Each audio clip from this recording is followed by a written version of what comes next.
이제 요한계시록 6장부터 본격적으로 이제 세 종류의 심판, 크게 인을 뗄 때에 나타나는 심판, 그리고 이제 그 다음에 나타나는 나중에 나팔 심판, 그 다음에 나타나는 대접 심판이 이제 큰 종류의 세 종류의 심판의 첫걸음입니다. 자, 요한계시록 4장, 5장 우리가 한 두세 번에 걸쳐서 봤는데, 요한계시록 4장은 사도 요한이 이제 환상 가운데 하나님의 계시를 보는 겁니다. 이제 그 하나님의 계시를 보는데 하늘 문이 열리고 첫 번째 봤던 것이 하나님의 보호자, 그 보호자에 하나님께서 앉아 계셨다. 그 보호자에 하나님께서 앉아 계셨다. 황제나 다른 임금들이 앉아 있는 것이 아니고, 그리고 그 보호자에 앉으시니까 전 우주의 통치자시다.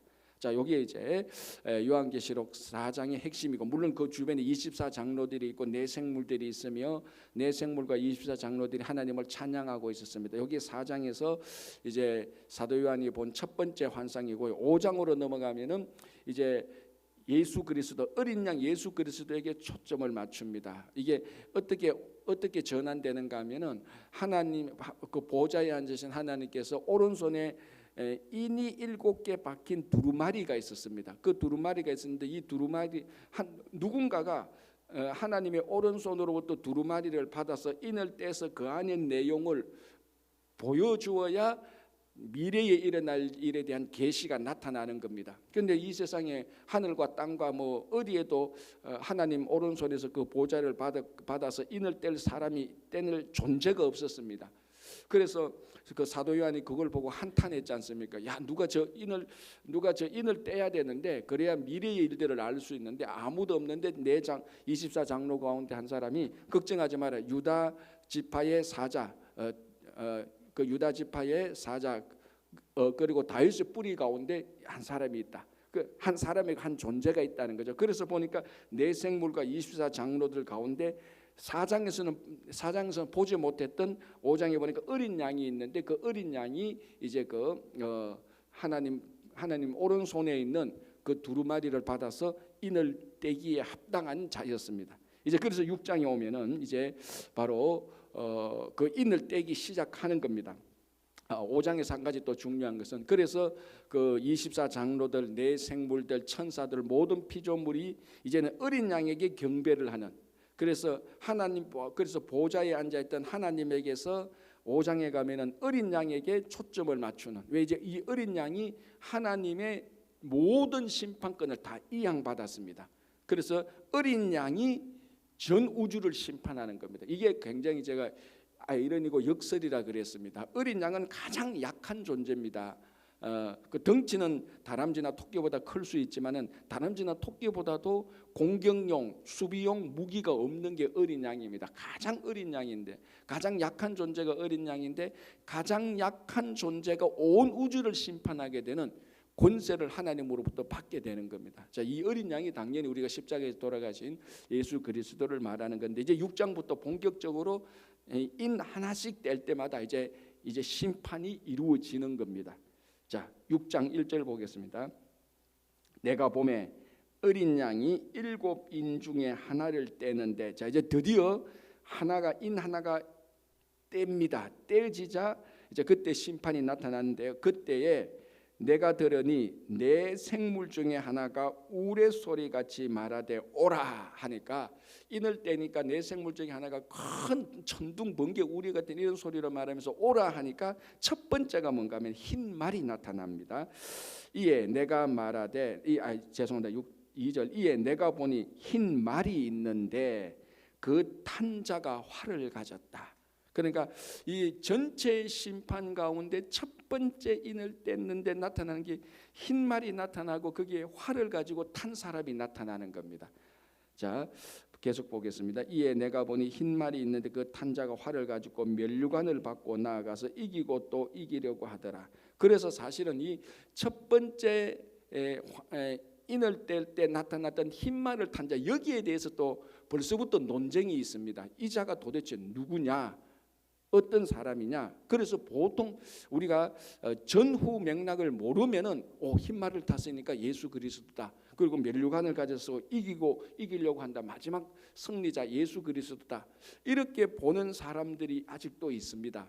그렇게 또 볼 수 있는 내용들이죠. 왜 흰색이라는 것은 우리 성경에서 흰색이란, 특별히 요한계시록 흰색은 어제도 말씀드린 것처럼 순결과 정결과 그리고 승리의 상징이었습니다. 그런데 오늘 흰말이 나타났으니까 이제 그런 상징으로 해석할 수가 있는 것이죠. 자, 그런데 이제 여기서 이게 뭐냐면은 이제 그 다음에 둘째, 셋째, 넷째 보면 계속해서 말탄자가 나타나는 겁니다. 그 네 번째까지. 그런데 이게 두 번째 말은 붉은색, 세 번째 말은 검은색, 네 번째 말은 청황색, 이렇게 네 종류의 말이 나타나는데 이 전부 다 네 종류의 말이 인간에게 심판하는 그런 존재들이기 때문에 여기서 예수님이라고 보기보다는 오히려 예수님으로 가장한 적그리스도나 인류를 공격하는 대적자가 와서 인간에게 재앙을 내리는 것으로 보는 것이 더 합당합니다. 그래야 흐름이 있는 겁니다. 그죠? 그래서 요거는 사실 논쟁이 있지만 우리가 볼 때는, 왜냐하면 그 당시에 AD 62년에 로마의 그 파르타고 그 군인들이 와서 이 사람들이 흰말을 타고 활을 가지고 로마를 공격해가지고 로마가 큰 공경에 빠졌던 적이 있습니다. 그런데 여기서 나타난 이 모습을 보니까 마치 그 로마를 공경에 빠뜨리던 파르타고의 그 군인들하고 아주 모습이 흡사합니다.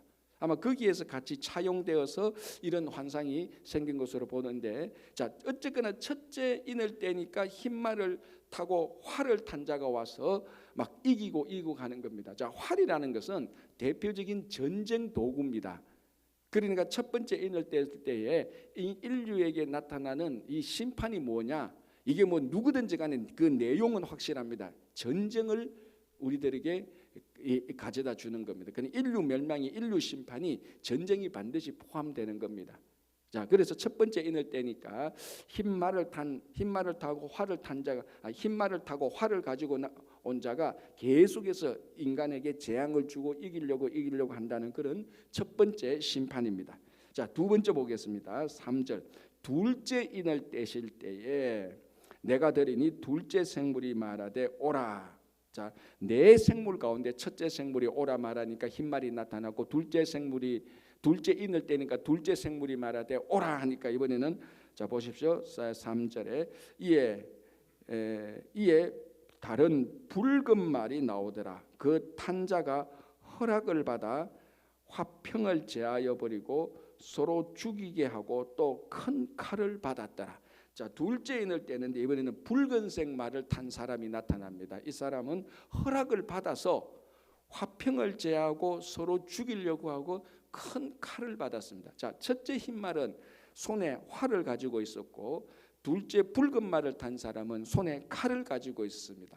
활과 칼은 대표적인 전쟁 도구죠. 그러니까 첫째 인과 둘째 인을 뗄 때 나타난 이 재앙이 뭐냐? 이제 마지막 인류에게 스타트되는, 시작되는 그 심판이 뭐냐? 전쟁이라는 겁니다. 전쟁. 자, 이거는 지난 수천 년 동안 계속해서 전쟁이 있었고, 자, 옛날의 전쟁과 오늘날의 전쟁에 근본적인 본질적인 차이가 있습니다. 자, 여러분 한번 생각해 보십시오. 옛날의 전쟁은 전부 다 국지전입니다. 국지전. 일어나도 뭐 고작 해봐야 유럽 전체가 전쟁을 하지, 이 전쟁이 아시아나 아프리카나 아메리카 쪽으로 한 번도 온 적이 없습니다. 무슨 말인가 하면은 세계 제1차 대전 이전까지는 세계 대전이라는 게 없었습니다. 고작이야 가장 큰 전쟁이야 그 대륙에서 전쟁인 거예요. 그러니까 이 대륙에서 전쟁을 통하여서 전 인류를 멸망시키지는 않습니다. 크게 보면 국지전이죠. 그러나 세계 1차 대전, 세계 2차 대전을 거치면서 사람들이 이 전쟁을 통해서 전 세계가 전쟁에 휘말릴 수 있구나라는 것을 알게 되었습니다. 물론 세계 제1차 대전, 세계 제2차 대전이 전 세계 모든 152개 국가인가요? 이 모든 국가가 전쟁에 참여한 것은 아니지만 전 세계가 전쟁에 다 관심을 가지고 전쟁이 일어나고 있다는 것을 알게 되었습니다. 자, 이게 이제 20세기에 일어났던 전쟁의 모습이고요. 20세기 후반으로 오면서 지금의 전쟁은 이거보다 훨씬 더 강도가 세죠. 이제는 자칫 전쟁이 한번 일어나면 어떻게 됩니까? 전 인류가 멸망하게 돼요. 핵 전쟁 한번 터뜨리면 이거는 뭐 우리는 전쟁에서 평화를 선언했다, 우리는 전쟁에 관련되지 않았다, 그런 이유가 없습니다. 그냥 진짜로 핵 전쟁 한번 터지면은 인류 이 지구라는 이 자체가 전멸이 되게 되는 겁니다. 그러니까 그 전에는 전쟁이 일어나봤자 국지전입니다. 그리고 20세기에는 전쟁이 일어나도 이제 세계 대전으로 일어나지만 그 세계 대전으로 일어나서 모든 국가와 민족이 전쟁에 다 들어오지는 않아요. 명칭은 세계 대전이지만 사실은 사람들이 전쟁이 알고 일어났다는 것을 세계적으로 알고 있지 모든 국가가 거기 전쟁에는 참여하고 피해를 보지는 않았단 말이에요. 근데 20세기 후반 오늘날 보면 핵 전쟁이 일어나면 두 나라가 전쟁으로 핵 터지면 전 세계가 다 멸망하는 겁니다. 그러니까 인류가 멸망할 수 있는 가장 첫 번째 조건은 전쟁입니다. 전쟁. 그래서 첫 번째, 두 번째 말, 흰 말을 타고 붉은색 말을 타고, 흰 말을 탄 자는 활을 가지고 전쟁을 하고, 붉은색 말을 타진 사람은 칼을 가지고 전쟁하고, 뭐 크게 보면 같은 의미죠. 자, 그런데 이제 두 번째 말은 중요한 첫 번째 말하고 차이가 있는데요. 다시 한번 볼게요. 4절. 이에 다른 붉은 말이 나오더라. 그 탄 자가 허락을 받아라고 말합니다. 허락을 받아 땅에서 화평을 제하여 버리고 서로 죽이게 한다. 자, 뭐라는 거 말하는 거는 두 번째 붉은 말을 탄 자는 세계에 이제 칼을 가지고 전쟁을 하려고 하는데 허락을 받아야 됩니다. 누구에게? 하나님에게. 이 우주를 통치하고 보좌에 앉으신 하나님 또는 심판을 인을 때는 어린 양 예수의 허락을 받아야지 화평을 제하고 인류의 화평을 제하고 서로 죽이게 하는 겁니다. 자, 여기에 중요하게 담겨져 있는 거 뭐냐면 중요한 게 뭐냐면 결국 붉은 말이든 흰 말이든 무슨 말이든 나타나서 인류에게 재앙을 퍼뜨리고 인류를 망하게 하지만 그 최고의 배후의 심판의 종결자는 누구냐? 허락하는 자는 누구냐? 하나님이라는 겁니다. 결국 그래서 요한계시록은 하나님의 심판 아닙니까? 그러니까 흰말, 붉은 말 이 모든 것은 하나님의 심판의 도구가 되는 겁니다. 그래서 허락을 받아야 되는 거예요. 그러니까 하나님이 허락하셔야 이 전쟁이 일어나고 인류 심판이 일어나는 그런 최종 심판의 주체자가 하나님이라는 것을 알 수 있습니다. 자, 5절 보겠습니다. 셋째 인을 떼실 때에 내가 들으니 셋째 생물이 말하되 오라 하기로 내가 보니 검은 말이 나오는데 그 탄 자가 손에 저울을 가졌더라. 내가 내 생물 사이로부터 나는 듯한 음성을 들으니 이르되 한 데나리온의 밀 한 대요 한 데나리온의 보리 석 대로다. 또 감람류와 포도주는 해치지 말라 하더라. 자, 셋째 인을 뗍니다. 셋째 인을 떼니까 또 말이 나타나는데 이번에는 검은색 말이 나타나고 그 검은색 말을 탄 자는 또 이 손에 무엇을 가졌는데 이제는 뭘 가졌는가 하면 저울을 가졌습니다. 자, 첫 번째는 활, 두 번째는 칼, 세 번째는 저울을 가졌습니다. 활과 칼은 전쟁 도구지만 저울은 뭐 하는 도구입니까? 무게를 재는 거 아닙니까? 그런데 그거 보니까 밀 한 대, 보리 석 대, 밀과 보리를 이 무게를 재는 겁니다. 뭡니까? 경제죠, 경제. 비즈니스 할 때 가장 그러니까 이 무게를 재는 이 저울은 가장 대표적인 비즈니스 경제의 상징입니다. 무게를 재어서 모든 그 비즈니스가 이루어지는 것 아닙니까? 자, 그래서 전쟁으로 심판을 하기도 하고 이제는 경제로 심판을 하기도 하는 겁니다. 자, 지금 이 핵 전쟁 일어나기 이전까지는 가장 인간에게 지금 가장 크게 심판이 찐하게 다가오는 것은 경제입니다. 경제. 자, 우리가 코로나 팬데믹이 터지면서 그 질병의 위험도 있었지만 1차적으로는 코로나 팬데믹에 의해서 그 병에 안 걸려야 된다는 그 위험이 있었지만은 그에 못지않게 온 인류가 크게 위협을 느낀 건 뭡니까? 경제가 망한다는 겁니다. 경제가. 그래서 이 코로나 팬데믹 할 때는 질병과 함께 늘 같이 생각했던 게 이거 경제가 이렇게 되면은 질병 때문에 죽는 게 아니고 경제가 망해서 사람이 죽을 수도 있구나. 그런 큰 위협이 닥쳤단 말이죠. 그러니까 이 전쟁이 터지면서 항상 같이 번지는 거 뭡니까? 경제죠. 인플레이션이 확 올라가는 것 아닙니까? 자, 그래서 여기서도 보니까 밀 한 대, 보리 석 대의 한 데나리온이다. 자, 밀 한 대, 보리 석 대가 이게 실제적인 치수, 실제적인 가치라기보다는 하루 한 끼를 해결할 수 있는 어떤 한 끼의 상징입니다. 한 끼 먹는데 한 데나리온이 드는 겁니다. 한 데나리온은 뭡니까? 하루 일당 하루 품삯 아닙니까? 그러니까 이 인플레이션이 어느 정도까지 올라간다고 보는가 하면은 오늘 하루 종일 일을 해서 벌어가지고 내 한 끼 먹으면 끝나는 거예요. 가족들도 못 먹여요. 저금 저축 생각도 못해요. 렌트비 생각도 못해요. 가스비 생각도 못해요. 하루 종일 벌어가지고 내가 오늘 다이너 가서 오믈렛 하나 먹으면 끝.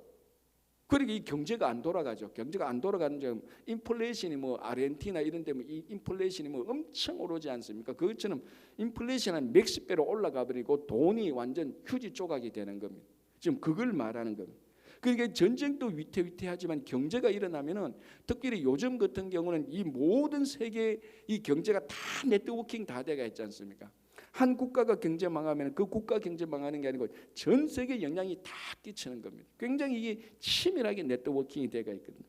세 번째는 경제를 통하여서 인류의 멸망, 인류의 심판을 준다는 것을 알 수가 있습니다. 자, 그런데 여기다 아직까지 이게 첫 번째 심판, 인때는 심판, 인때는 심판이 인의 심판이 두 번째에 나타나는 나팔과 대접 심판보다는 아직까지는 부분적으로 일어날 수 있다는 것을 알 수 있습니다. 자, 왜냐하면 보십시오. 5절 끝부분에 감람류와 포도주는 해치지 말라. 그러니까 감람류와 포도주는 손대지 말라. 나머지는 다 물가가 올라가고 그거 우리가 뭐 돈을 달러를 한 술에 갖다 줘도 뭐 그 될까 말까 하더라도 감람류와 포도주는 해치지 않았기 때문에 그것 가지고는 먹고 살 수 있다는 겁니다. 감람류와 포도주는 가장 기본적인 인간의 식량 도구입니다. 그러니까 아직까지는 뭘 알 수 있습니까? 물가가 막 올라가고 해도 아직 기본적으로 먹고 살 수 있는 것은 최소한 기본적인 것은 남아 있다는 겁니다. 감람류와 포도주는 남겨놓았으니까. 그러니까 아직까지 온 인류가 완전히 멸망하는 건 아닙니다. 자, 그 다음에 또 보면요, 이제 자, 넷째 인을 보시기 바랍니다. 7절. 넷째 인을 떼실 때 내가 넷째 생물의 음성을 들으니 말하되 오라 하기로 내가 봄에 청황색 말이 나오는데 그 탄자의 이름은 사망이니 엄부가 그 뒤를 따르더라. 그들이 땅 4분의 1의 권세를 얻어 금과 흉년과 사망과 땅의 짐승들로서 죽이더라. 자, 여기서 4분의 1의 권세를 얻습니다. 넷째 인을 때리는데 청황색 말이 나오는데, 자, 이거는 뭐냐면은 아직까지 온 인류를 전체 다 심판하지 않고 4분의 1만 심판하는 의미가 있습니다. 그래서 아직까지 완전 심판으로 안 들어갑니다. 전 인류 심판. 이거는 나팔 말고 대접으로 가야 온 인류가 다 꼼짝을 할 수 없이 나타나는 그 진면목이 나타나고, 지금은 이제 뭐 인류의 3분의 1, 4분의 1 정도 이제 나타나는 그런 재앙들을 보여줍니다. 자, 넷째 재앙은 뭐냐? 청황색 말이 나타나는데 그 이름을, 그리고 청황색 말을 탄 사람이 나타나는데 그 이름이 그냥 사망이에요. 사망. 첫 번째, 두 번째는 다 탄 사람이 있고, 첫 번째는 활을 가졌고, 두 번째는 칼을 가졌고, 세 번째는 저울을 가졌고, 네 번째는 탄 사람을 보니까 사망입니다.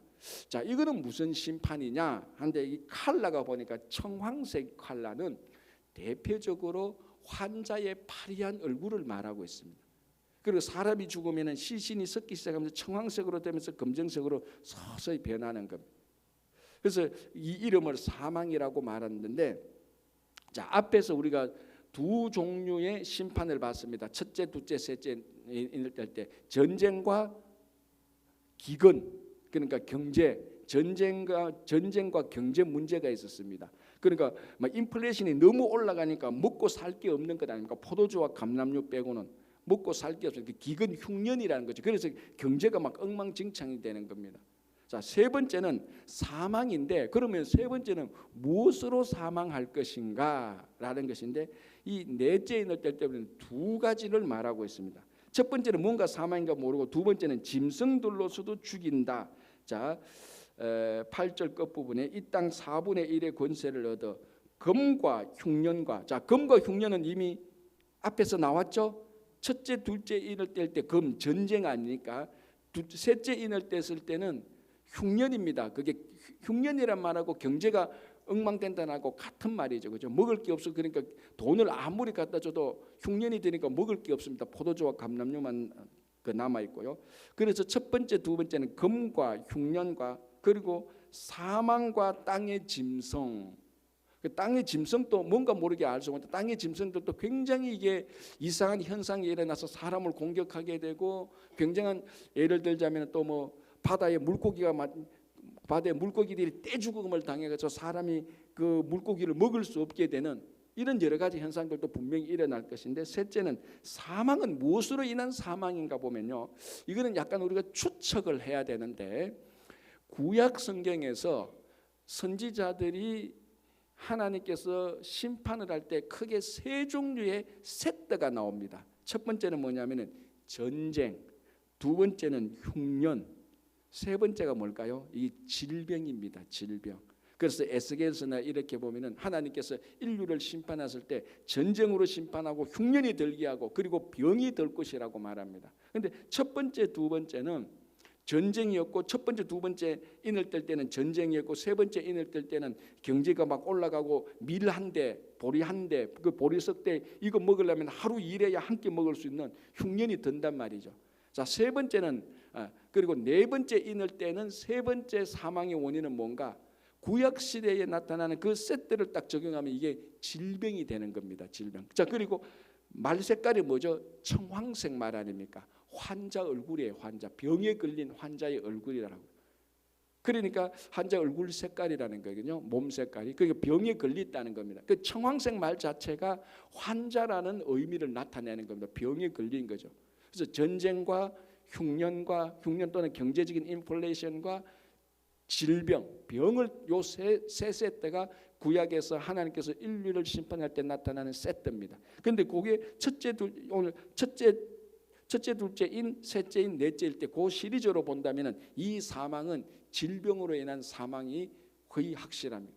그리고 짐승들이 막 이상하게 되는 요렇게 해서 넷째 인까지 떼면서 무슨 심판이 이루어지느냐? 전쟁, 흉년, 질병, 짐승들에 대한 이상한 괴기한 현상이 일어나면서 인류가 최소한 4분의 1 정도는 인류가 거기에 막 휩쓸리게 되는 것입니다. 자, 여러분 사실 인류의 4분의 1만 전쟁과 흉년과 질병과 짐승에 휩쓸리면요, 사실 이것만으로서도 인류는 거의 멸망 상태로 가는 겁니다. 아까 제가 말씀드린 것처럼 요즘 같은 경우에 한 국가 경제만 흔들거려도 그게 다 여파가 미치지 않습니까? 자, 만약에 미국이 경제가 진짜 망가졌다, 이거 상상 못하죠, 그죠? 남아메리카, 중남미 말할 것도 없고요. 중남미는 미국하고 같이 경제 공동체니까 말할 것도 없고요. 미국의 영향을 받는 유럽, 한국 뭐 다 무너지는 거예요. 자, 그러면 미국의 영향을 받아서 유럽 무너지고 한국 무너지면 이게 또 도미노처럼 다 무너지는 것 아닙니까? 그러니까 미국이라는 한 국가만 경제적으로 망하면은 전 인류의 경제가 다 망하는 이런 시스템에서 인류의 4분의 1이 지금 전쟁과 흉년, 경제 또는 질병에 연관된다. 이 자체만 해도 이미 사실은 보면 네 번째 인만 떼도 전 인류는 심판에 다 들어가는 그런 형국이 나타나는 겁니다. 그런데도 아직까지 심판이 얼마나 더 남았습니까? 5째 인 떼야 되죠. 6번째 인 떼야 되죠. 7번째 인 떼야 되죠. 7번째 인 떼면은 이게 또 나팔로 이루어지거든요. 첫 번째 나팔, 두 번째, 세 번째, 네 번째, 다섯 번째, 6번째 나팔이죠. 7번째 나팔 불면 또 이게 또 대접으로 연결됩니다. 첫째, 둘째, 셋째, 넷째, 다섯, 여섯, 7 대접까지. 그러니까 네 인만 떼서도 인 첫 번째 심판인 네 종류의 인만 떼도 이미 지구가 망한 거하고 마찬가지예요. 그런데 앞으로 남은 거는 엄청나게 더 많이 남은 거예요. 누가 이 심판에서 살아남겠습니까? 아무도 살아남지 못해요. 자, 보겠습니다. 9절 보겠습니다. 이제 5째 인을 뗍니다. 5째 인을 떼실 때에 내가 보니 하나님의 말씀과 그들이 가진 증거로 말미암아 죽임을 당한 영혼들이 제단 아래에 있어. 자, 5번째 인을 떼는데 말이 안 나타나요, 그죠? 첫째, 둘째, 셋째, 넷째 인을 뗐을 때는 다 말이 나타나는데 5째 인을 뗄 때니까 모습이 확 바뀝니다. 말 같은 게 나타나지 않아요. 그래서 첫째 인 다섯부터 넷째 인까지를 한 세트로 볼 수가 있습니다. 말이 나타나니까. 다섯째 인을 때니까 다른 종류의 일들이 나타나는 겁니다. 자, 그런데 첫 번째가 뭐냐면은 죽임을 당한 영혼들이 제단 아래에 있는 것이 나타나는 겁니다. 자, 이게 왜 심판이냐? 이게 무슨 심판이냐라고 보는데 한번 보십시다. 자, 10절 이 큰 소리로 불러 이르되, 누가? 순교자들이 큰 소리로 불러 이르되, 거룩하고 참되신 대주제여, 땅에 거하는 자들을 심판하여 우리 피를 갚아주지 아니하시기를 어느 때까지 하시려 하나이까. 자, 왜 이게 심판인가 하면은 순교자들이 하나님에게, 대주지 되신 하나님에게 요청을 합니다. 하나님, 이 순교자들의 피를 저 땅에 있는 사람들에게 갚아 주십시오. 그러니까 이제 다섯 번째 인 되는 게 심판이 되는 것은 순교자들의 신원, 탄원을 받아서 하나님께서 심판하는, 이 땅에 있는 사람들 심판하는, 그리고 이 땅은 이제 심판 받아야 되는, 자, 심판 받아야 된다는 상황은 무슨 상황입니까? 노아 홍수 상태나 소돔과 고모라 상태, 그 정도 상태가 아닙니까? 그러니까 심판을 하는 것 아닙니까? 그리고 이런 사람들이, 이런 세대가 순교자를 또 만들어낸 겁니다. 그래서 순교자들이, 그들의 죽은 영혼들이 하나님의 제단 아래에서 탄원을 하는 겁니다. 하나님, 이제 저 세상은 노아 홍수 때와 같고 소돔과 고모라 때와 같습니다. 그래서 심판을 하십시오. 그 다섯 번째 인의 심판은 하나님께서 순교자의 탄원을 받아서 심판하는 그런 내용이 나타나는 겁니다. 무슨 심판인가는 정확히는 모릅니다. 자, 일단 11절 보겠습니다. 각각 그들에게 흰 두루마기를 주시며 이르시되, 아직 잠시 동안 쉬되 그들의 동무 종들과 형제들도 자기처럼 죽임을 당하여 그 수가 차기까지 하라 하시더라. 자, 그래서 뭔가 하면은 순교자들이 죽은 영혼이, 그 순교자들이 이 땅을 심판해서 끝내십시오라고 말하니까 하나님께서 끝내기는 아직까지 남았다. 순교자들의 수가 더 차야 된다. 그래서 그 순교자들의 수가 더 찰 때까지 하나님께서 이미 죽었던 순교자들의 영혼의 기도를 들어서 심판을 하는 겁니다. 완전히 끝내진 않고. 그래서 이 심판이 다섯 번째 인을 뗐을 때는 순교자들의 탄원을 받아서 순교자들의 수가 찰 때까지 계속해서 심판을 하는 겁니다. 이 심판의 내용이 뭔지는 모르겠지만 아마 볼 때는 앞에 넷째 인을 뗐던 전쟁과 기근과 경제적인 문제, 질병, 그리고 짐승의 이런 것들이 계속해서 유지될 겁니다. 아마.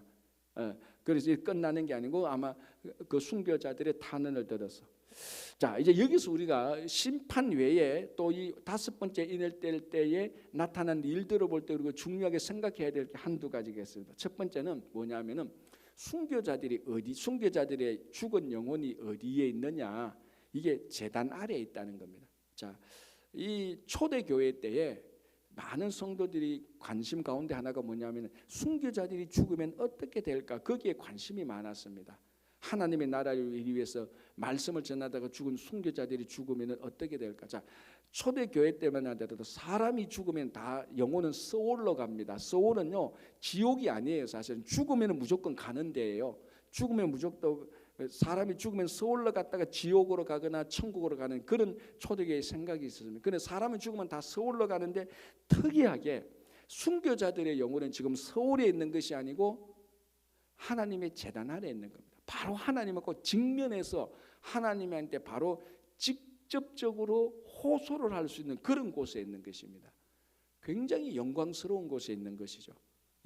요한계시록은, 우리가 요한계시록을 보면은 원래 심판과 재앙과 마지막에 될 일에 대한, 일어날 일에 대한 내용이지만요, 틈틈이 보면은 이게 하늘에서 이런 일이 있겠다는 것을 우리가 찾아 발견할 수 있는 내용들이 나옵니다. 그 중에 하나가 순교자들의 영혼은 서울이 아니고 하나님 제단 안에서 바로 하나님한테 직접 호소할 수 있는 아주 근거리에 있구나라는 것을 알 수 있습니다.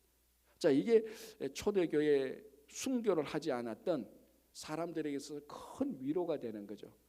야, 우리 앞에 우리 선배들이, 믿음의 선진들이 순교를 당했는데 이 사람들은 바로 하나님 바로 밑에서 하나님에게 호소할 수 있는 아주 영광스러운 자리에 있구나라는 것을 알 수가 있는 겁니다. 이게 큰 위로가 되는 거죠. 자, 그리고 여기 10절 보겠습니다. 큰 소리로 불러 이르되 거룩하고 참되신 대주제여. 자, 이 대주제라는 말은 우리가 특별히 우리 개신교에서 하나님께 대해서 잘 안 쓰는 문구입니다. 요거는 가톨릭에서 이런 문구를 좀 많이 쓰는데 우리 개신교에서는 하나님을 뭐 여호와 하나님, 창조의 하나님, 거룩하신 하나님, 신실하신 이렇게 하시지만 대주제 되신 하나님 이렇게 잘 기도를 안 하죠. 만약에 어느 교인들이 대표 기도하는데 하나님 우리의 대주제 되신 하나님이여, 이분은 이렇게 기도하면 두 종류입니다. 이분은 아마 가톨릭에서 넘어온 사람이거나 아니면 진짜 오래전에 한 100년 전에 기도했던 그 문구를 가지고 오는 그런 사람일 겁니다. 대주제라는 말은 우리는 사실은 잘 안 쓰는데 오늘 여기 보니까 순교자들이 하나님께 대주제여라고 이 문구를 쓴단 말이에요. 이 대주제라는 헬라어의 원뜻은요, 노예 소유주라는 뜻이에요. 노예들이 자기 주인에 대해서 우리말로 하면 대주제여 이렇게 쓰는 거예요. 그러니까 노예들의 소유권자입니다. 대주제는. 자, 그러면은 순교자들이 하나님에게 대주제라고 말할 때는 하나님은 순교자들의 영혼의 소유권자라는 겁니다. 그러니까 하나님께서 순교자들의 영혼을 가지고 있다는 겁니다. 이게 얼마나 큰 위로가 되고 얼마나 큰 우리에게 큰 용기가 됩니까? 자, 그래서 성경에 보면 순교자들은 하나님께서 서울도 보내시지 않고 바로 하나님과 직면할 수 있는 제단 바로 앞에 두시고 이 순교자들의 영혼을 하나님께서 소유하고 계시는 겁니다. 하나님께서 소유하고 있는 이 영혼을 누가 뺏어갈 수 있겠습니까? 누가 건들 수가 있습니까? 아무도 건들 수가 없어요. 어떤 사탄이 와도 대주제 대신 하나님께서 순교자들의 영혼을 보호하고 있는 때는 건들지가 못합니다. 그래서 이 순교자들이 자연스럽게 대주제라고 하는데 이 대주제는 혹시 요한계시록은 요거 한 군데만 딱 나타나. 자, 우리가 앞에 나섰을 때 하나님은 어떤 분이시니까 전에도 계셨고 이제도 계시고 영원히 계실 자고 알파요 오메가 이렇게는 많이 했는데 대주제라는 말은 순교자만 설 수 있는 어쩌면 호칭이기도 하는 겁니다. 하나님께서 영혼을 가지고. 그래서 어떻게 보면 우리도 하나님께서 대주제라고 말할 수 있습니다. 하나님께서 내 영혼의 소유권자니까. 그런 일들이 나타나는 겁니다. 자, 11절 각각 그들에게 흰 두루마기를 주시며. 자, 흰 두루마기는 4대 교회에서 이기는 자에게 주시는 하나님의 약속이었습니다. 자, 여기서 이제 흰 두루마기는 전형적으로 우리가 성경에 나오는 흰색의 의미가 들어오는 거죠. 그게 뭐냐면은 순결과 승리입니다. 순결과 승리. 자, 근데 여기서 아이러니한 게 있죠. 순교자는 이 땅에서 보면 순교자는 다 패배자입니다. 복음을 전하다가 성공적으로 복음을 전하지 못하고 전부 다 죽었던 사람들이에요. 세상적으로 보면은 순교자는 뭐 물론 사역을 많이 하다가 죽은 순교자도 있지만 어떤 순교자는 일도 별로 안 하고 그냥 죽은 순교자도 있단 말이에요. 옆에서 볼 때는 사역을 성공하지도 못했고 세상적으로 볼 때는 비참한 죽음을 당했고 이런 죽음이야말로 패배한 죽음으로 여겨질 수밖에 없습니다. 그런데 오늘 이 순교자들에게 주는 하나님께서 선물을 보니까 뭐냐면 흰 두루마기를 줍니다. 흰 두루마기는 순결과 승리라는 겁니다. 그러니까 순교자는요 영원히 패배한 적은 없습니다. 순교 그 자체가 하나님 앞에서 승리한 겁니다. 그래서 세상이 보는 관점하고 하나님이 보는 관점에 이 순교를 보는 관점은 판이하게 다릅니다. 세상은 순교자를 다 실패라고 보는 거죠. 다 왜냐면 사역을 하다가 중간에 멈추고 죽어버렸으니까. 그러나 하나님은 그 순교 자체를 하나님은 승리라고 보고 가장 순교한 사람들을 가장 순결한 영혼으로 하나님께서 받아들이고 승리한 자라고 말하는 의미가 있습니다. 흰 두루마기를 주시며 이르시되 아직 잠시 동안 시대 그들의 동무종들과 형제들과 자기처럼 죽임을 당하여 그 수가 차기까지 하라. 좀 기다려라. 아직까지 완전한 심판이 순교자의 탄원을 받아서 완전한 심판을 할 때까지는 좀 기다려라 라는 그런 의미. 그러니까 재앙이 좀 더 그러니까 이 재앙이 좀 더 진행되고 있는 겁니다. 어떻게 보면은 아직까지 종말이 오지 않았다는 것은 우리 5번째 인때는 이 관점에서 보면은 순교자의 수가 덜 찼다고도 이렇게 볼 수 있죠.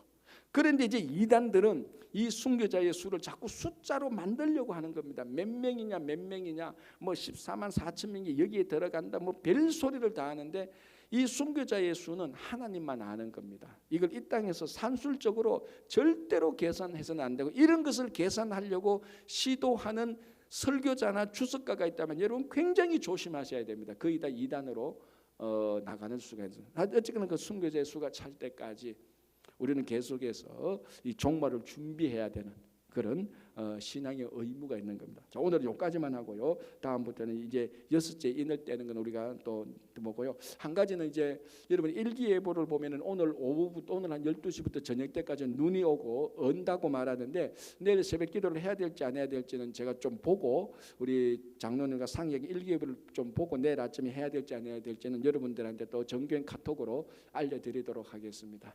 예, 내일 하여튼 오늘 오후부터 여러분 운전하실 때 또 조심하시고 건강 조심하시기 바랍니다. 기도하겠습니다. 하나님 아버지 감사합니다. 이제 하나님께서 이 땅에 나타내시는 종말의 내용들을 보면서 우리가 정말 늘 긴장하고 깨어 있어야 된다는 것을 기억하게 됩니다. 하나님 아버지, 우리가 종말을 두려워하기보다는, 무서워하기보다는 잘 준비하고 깨어 있는 성도들이 될 수 있도록 도와주시옵소서. 주님, 날씨가 많이 춥습니다. 우리 교회 어르신들, 어린 자녀들 꼭 건강 지켜주시고, 또 아버지 교통할 때 아무런 사고 당하지 않도록 잘 지켜주시옵소서. 올 2024년 올 한 해 동안 우리 모든 성도님들의 가정과 일터와 자녀들, 어르신들 살펴주시고, 우리 친구 교회가 하나님께 큰 영광 돌리는 교회가 되게 하여 주시옵소서. 감사하오며 예수님 이름으로 기도합니다. 아멘. 자, 이렇게 기도하시고 돌아가시기 바랍니다.